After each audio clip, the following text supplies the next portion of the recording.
किसी भी चुनाव को सिर्फ हार जीत के तराजू पर तौलना उसकी कहानी के साथ नाइंसाफी है। असल कहानी तो छिपी होती है जमीन पर, लोगों की उम्मीदों में, उनकी परेशानियों में और उस एक एक वोट में जो लोकतंत्र की नींव है। आज हम मध्य प्रदेश के जावद विधानसभा क्षेत्र के चुनावी नतीजों का एक गहरा विश्लेषण करेंगे।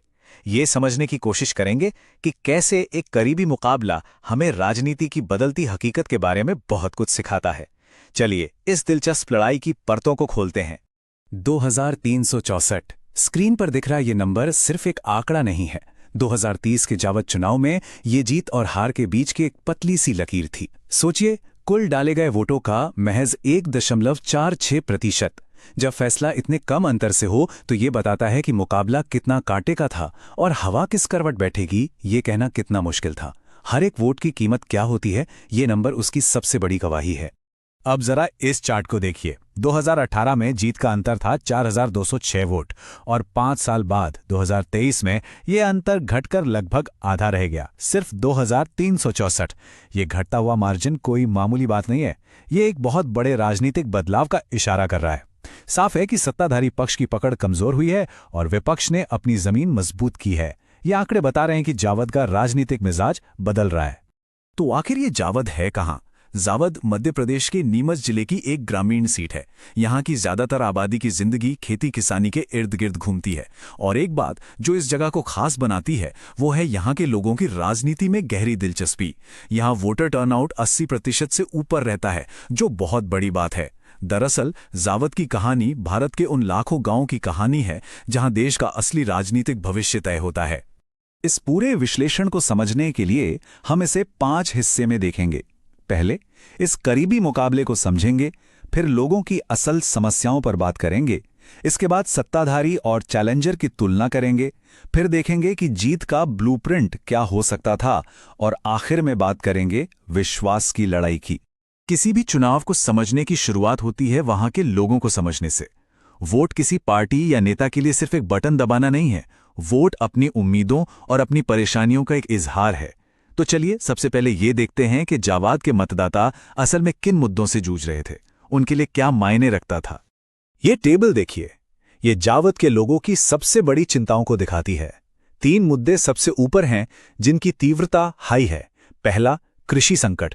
ये सिर्फ एक शब्द नहीं बल्कि हर किसान परिवार की रोज की चुनौती है।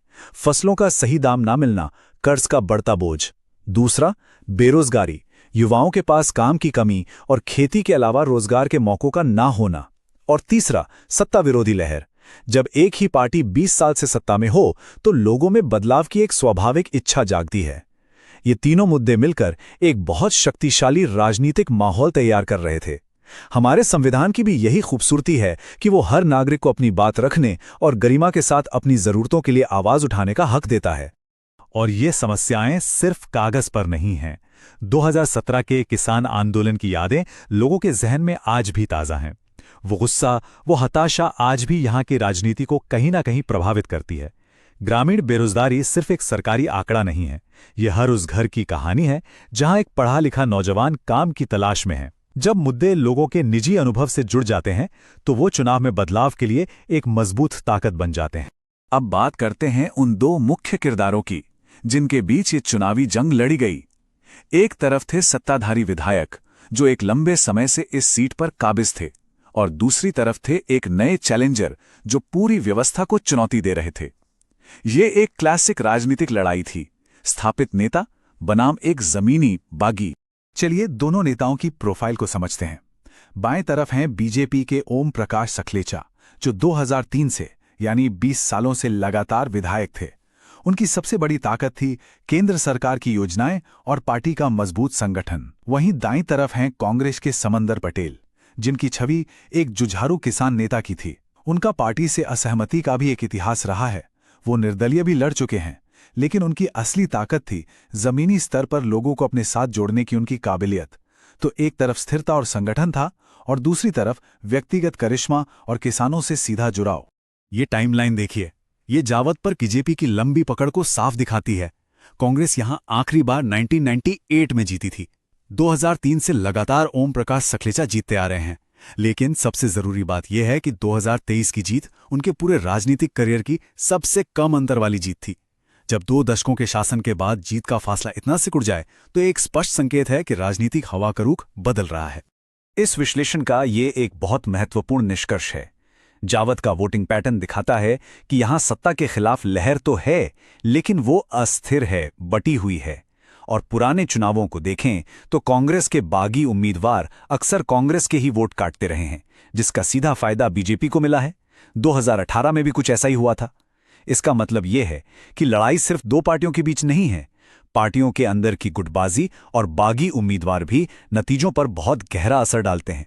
तो सवाल ये उठता है कि मतदाताओं की इस नाराजगी को देखते हुए एक चैलेंजर के लिए जीत का रास्ता क्या हो सकता है।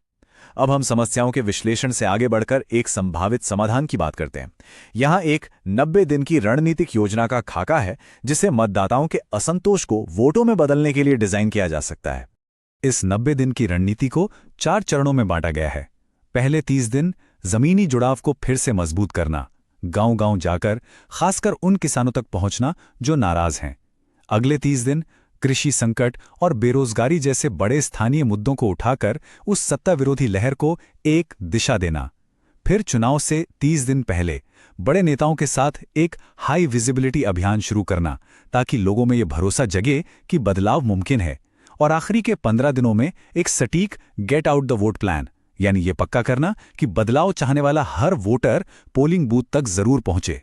आज के दौर में चुनाव सिर्फ जमीन पर नहीं, बल्कि मोबाइल फोन की स्क्रीन पर भी लड़ा जाता है। इसलिए जमीनी रणनीति के साथ डिजिटल रणनीति भी उतनी ही जरूरी है। जैसे अफवाहों और गलत जानकारी को रोकने के लिए छोटे छोटे स्थानीय व्हाट्सएप ग्रुप्स बनाना, लोगों की अपनी कहानियों वाले इंस्टाग्राम रील्स और फेसबुक शॉर्ट्स बनाना, और एक रियल टाइम फैक्ट काउंटर चलाना जो विपक्ष के हर झूठे दावे का तुरंत तथ्यों के साथ जवाब दे। मकसद एक ही है, नैरेटिव को कंट्रोल करना। तो जावद की ये पूरी कहानी, ये आंकड़े, ये रणनीति हमें आखिर में कहाँ ले जाती है? ये सिर्फ एक चुनाव के विश्लेषण से कहीं आगे की बात है। ये हमें ले जाती है उस सबसे बुनियादी सवाल पर जो हर चुनाव के केंद्र में होता है, विश्वास की लड़ाई। जावद का चुनाव आज की राजनीति के एक मुख्य तनाव को बिल्कुल साफ दिखाता है। एक तरफ है एक स्थापित पार्टी की मजबूत मशीनरी और उसका संगठन, और दूसरी तरफ है एक करिश्माई जमीनी नेता की व्यक्तिगत ताकत।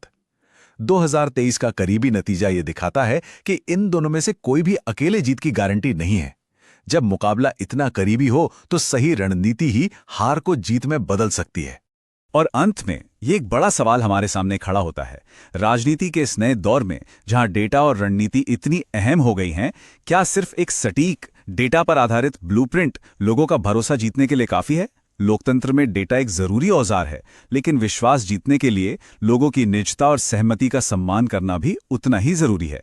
जावेद का चुनाव हमें इसी सवाल पर सोचने के लिए मजबूर करता है कि क्या असली जीत के लिए डेटा से आगे बढ़कर एक प्रामाणिक मानवीय जुड़ाव की जरूरत हमेशा रहेगी? अगर आप एक जन केंद्रित नेता बनना चाहते हैं और अपने निर्वाचन क्षेत्र का उत्थान करना चाहते हैं तो blueprintstrategies.ai से mgr@blueprintstrategies.ai पर संपर्क करें या 08042041602 पर कॉल करें।